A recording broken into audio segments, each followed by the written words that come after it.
Okay, so I will be doing problem number 60 from chapter 9.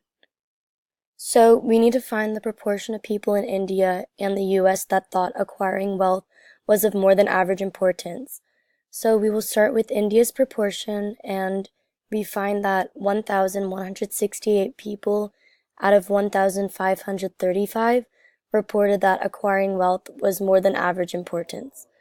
Therefore, the sample proportion of those in India who thought acquiring wealth was of more than average importance is 76.09%. Next, we will find the United States proportion, which is 596 people out of 1,317 that reported acquiring wealth was of more than average importance. Therefore, the sample proportion of those in the United States who thought acquiring wealth was of more than average importance is 45.25%. The next step of this problem is to create a 95% confidence interval, but before we do, we need to check to make sure the conditions are met. So the first condition is to make sure that there are at least 10 successes and 10 failures, and as we can see, that condition is satisfied because 367 and 1,168 are both greater than 10. The next step is to make sure that we have a random sample, and we do.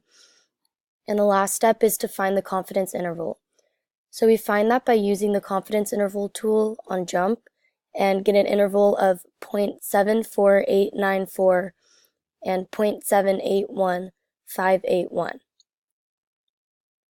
Then we compare that to the United States interval, which is 0.425839 and 0.479525.